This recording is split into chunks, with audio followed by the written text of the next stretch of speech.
Halo semuanya, Halo. Halo, baik pada kesempatan siang hari ini kita bertemu lagi dengan podcast saya dengan saya hostnya sendiri, Parul Irhami dan eh, teman-teman narasumber di sini nih ada Kak Jenny nih, Kak Nugroho, Kak Denny dan juga Kak Bobi. Untuk pembahasan kita pada siang hari ini itu tentang Indonesia, tempat kita bertumbuh bukan ditinggalkan. Bagaimana nih judulnya? Menarikkah? Untuk para Menarik, narasumber Mas. kita pada Menarik. siang hari ini. menarik, menarik. Oke, baik ya. Jadi belakangan ini nih muncul nih tagar hashtag kabur aja dulu nih yang ramai di media sosial. Hal ini mencuat seiring dengan perkembangan Indonesia yang sedang tidak baik-baik saja. Mulai dari isu efisiensi di kementerian, harga bahan pokok yang terus naik, dan banyak isu sosial lainnya. Lalu, apa sih sebenarnya makna dari tagar hashtag kabur aja dulu? Jadi gini nih, singkatnya, tagar ini berupa ajakan meninggalkan Indonesia dan mencari kehidupan yang lebih layak di luar negeri.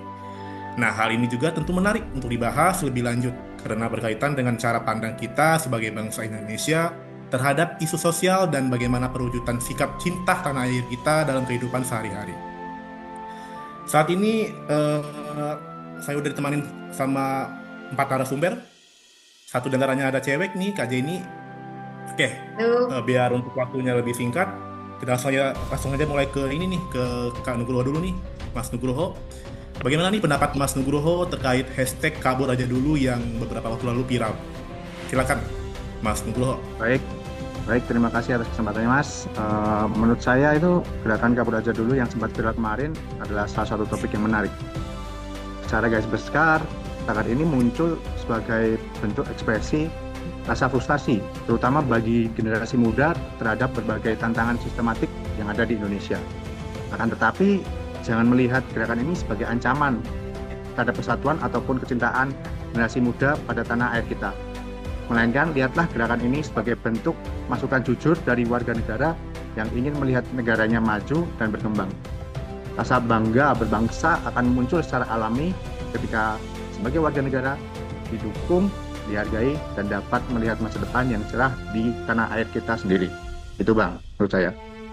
Oke, terima kasih kepada Mas Nugroho ya. Itu sangat menarik sekali nih pembahasannya.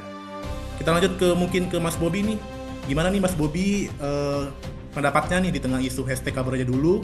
Apa sih makna cinta tanah air menurut Mas Bobi sendiri? Silakan Mas Bobi. Oke, terima kasih Fahrul. Jadi di tengah isu kabur aja dulu yang bermunculan saat ini merupakan bentuk ketidakyakinannya masyarakat, terkhususnya kan anak muda bangsa Indonesia terhadap masa depan dan kelayakan hidup di negara ini.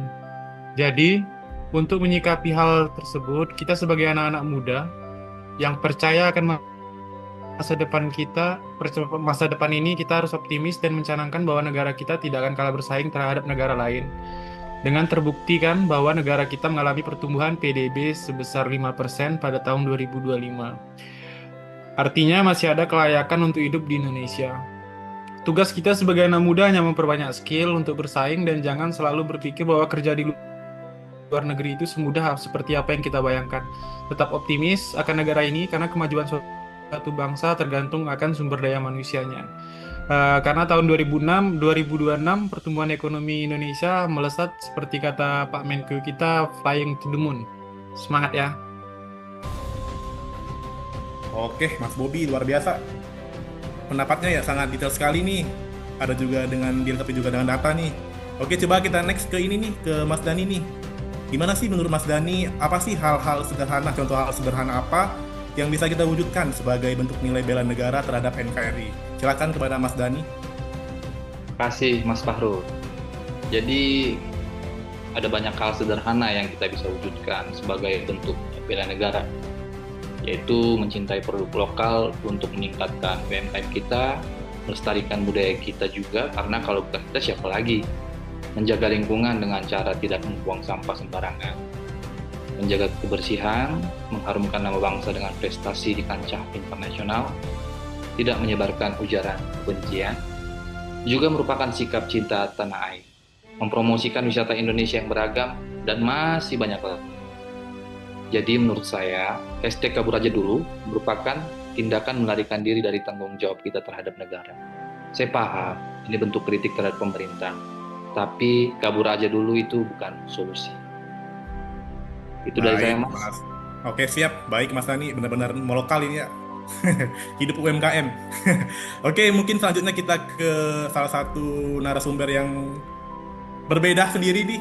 Perempuan sendiri nih, Kak Jenny ya. Kak Jenny nih mungkin apakah ada pandangan yang berbeda nih dari narasumber sebelumnya tentang hashtag kabur aja dulu ini?